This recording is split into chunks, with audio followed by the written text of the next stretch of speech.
For more resources, visit rym.org. 1, 2, 1, 2, 3.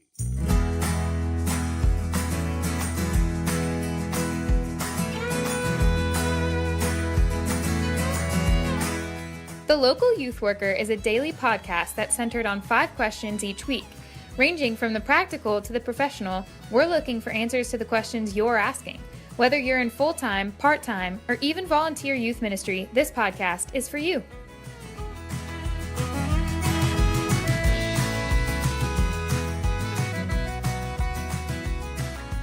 Hello, everyone, and welcome to The Local Youth Worker, a daily podcast brought to you by Reformed Youth Ministries. I'm your host, John Parrott. All this week, we'll be talking to Linda Oliver. Linda, welcome. Hey, John. Linda is the Assistant Director for Student Ministries over junior high at First Presbyterian Church in Rome, Georgia. Did I get all that right? Yeah, that's good. All right. And Linda, why don't you, before we get into the questions, why don't you tell us just how long you've been at First Pres Rome, and if you did any youth ministry prior to that, how you got into youth ministry, just a little bit of that. Yeah, so I started youth ministry summer of 2009. I did a summer internship. And I knew I wanted to do ministry, wasn't sure what I wanted to do yet at that point, but ended up doing youth ministry that summer and loving it. That was at Second Presbyterian Church in Memphis, and I finished out my senior year of college and then went back to that church for a 2-year internship. So I worked there full-time as an intern. For 2 years, they taught me all the foundations of what I know about youth ministry. And when that was done, I ended up in Birmingham. I was working at Altadena Valley Presbyterian for 3 years there while I was also working on seminary. And once I finished up my degree, that was a part-time job, so I wanted to go full-time, and I ended up finding First Pres here in Rome. So I've been here now for just over 3 years. Okay, nice. And you said you began in 2007? Is that what you said? 2009. 2009. Okay, at Second Pres. I didn't realize that, in Memphis. Awesome. Well, good. And for those who listen to the show regularly, Sonny Walker, I want to say he was one of the earliest ones we had on the show. It might have been like the second week of the show. I should have looked at that. But Sonny works alongside Linda at First Pres Rome. Sonny used to work with myself and Molly Dawkins Barnes, who's also been on the show, for those of you who listen. So anyway, it's good to have you on, Linda.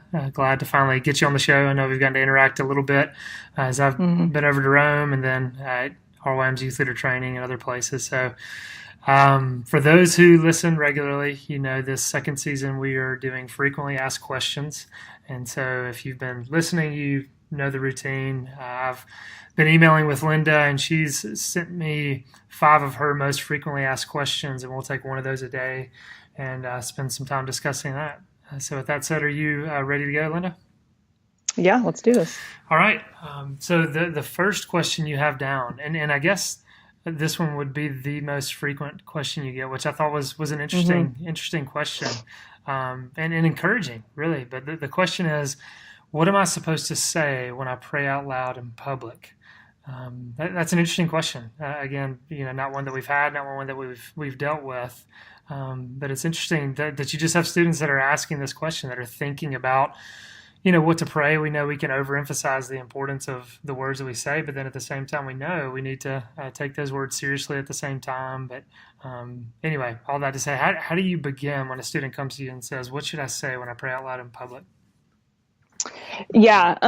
Honestly, this is a question that most of the time I'm getting it's when I've just called on a student to pray out loud. And so their immediate response is, well, what am I supposed to say though? And I think I especially get this because I work with just the middle schoolers, right? And so they're nervous about what to say. They're afraid they're going to say the wrong thing. And a lot of the times it's from a place of, you just asked me to do something I'm terrified to do because I'm afraid what people are going to think of me. I think not all the time it's from a place of, I want to learn how to have a better prayer life. But we can take the opportunity to make it that. And I think, first of all, when I respond to the student, I sympathize with that. I get it.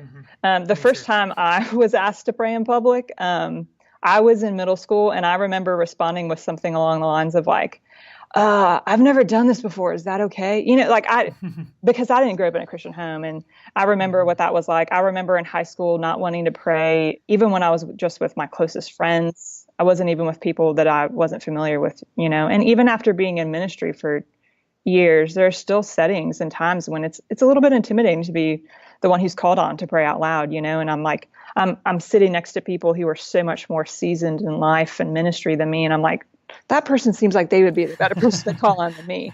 Right. So I sympathize with it. And I'm like, yeah, I get that. But secondly, in that moment, a lot of the time I have to give them a pretty quick response because I don't have a ton of time to answer that. It might be the end of a small group Bible study and I've got 2 minutes for us to be done. Or maybe we were supposed to be done 5 minutes ago. We've already gone overtime, And so I don't have a ton of time to give them all the counsel that I would like to. And so what I try to do in that moment is give them some quick sort of gospel encouragement and tell them something along the lines of, you're not praying to us. You're not praying to impress us. You're just talking to God. And I'm not here to judge you or grade you for your performance. Just pray X, Y, and Z, whatever the prayer requests were. I give them succinct versions of them. And I remind them in some way, like, your identity is in Christ and not in what we think of your prayer. And so I give them some encouragement in that way. And then I make them pray, and I think one of the reasons it's good to just push them to pray is because we learn to pray by praying.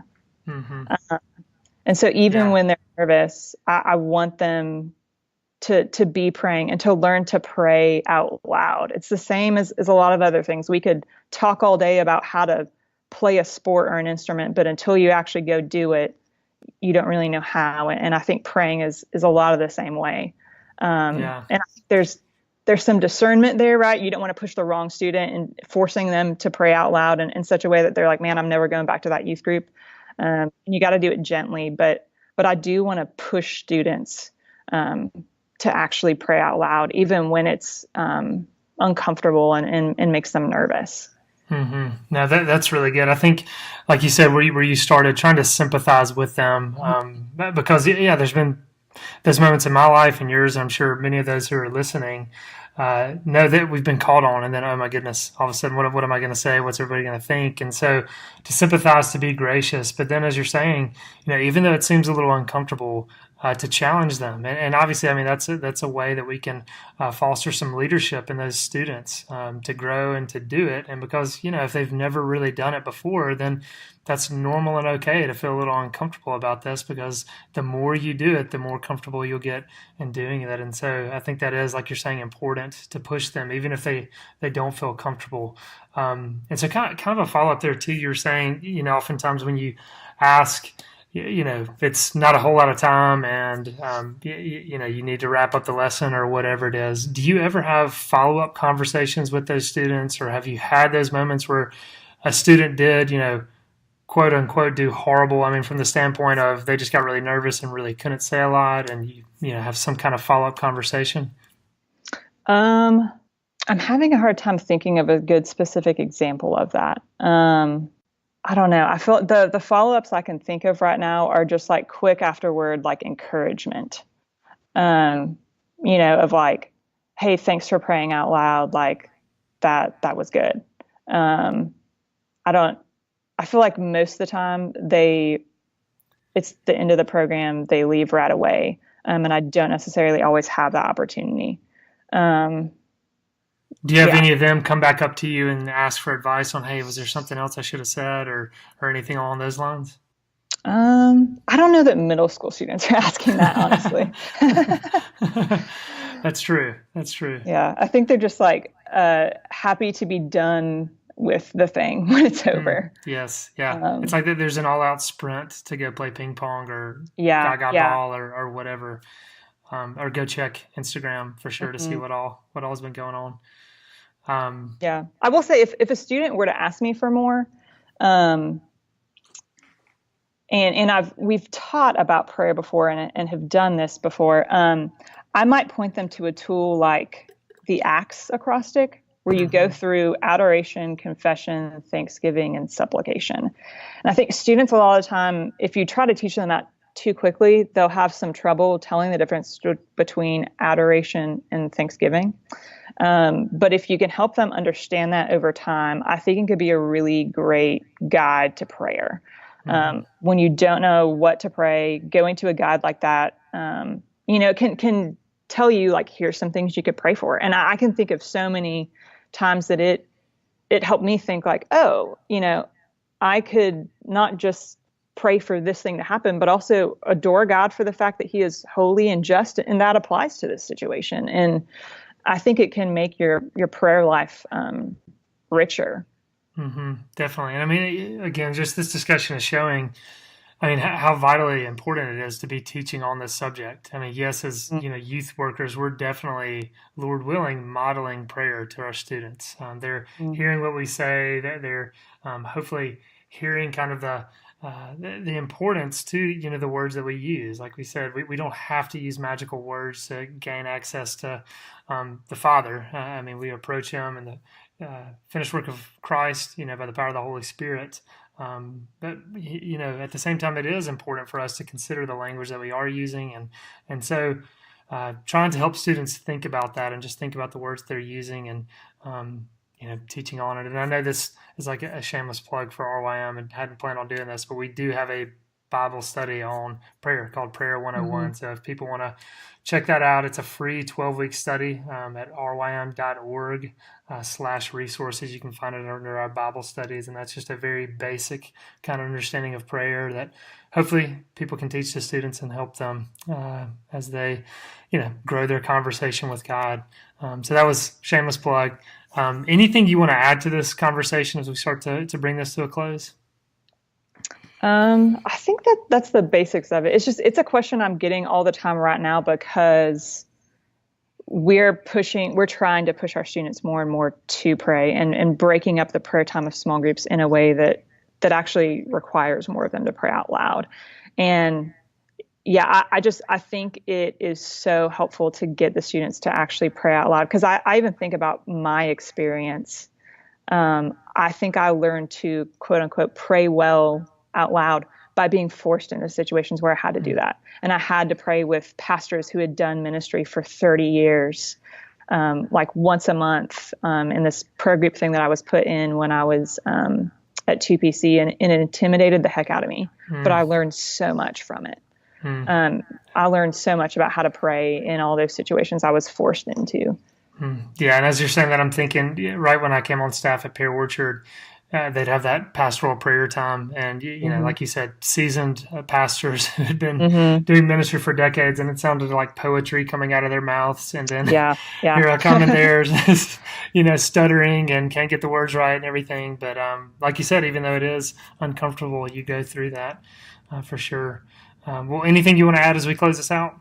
I think that's it. All right. Well, thanks, Linda. That's really good. And tomorrow we'll be getting into women's roles in the church. So everybody be sure to tune in for that.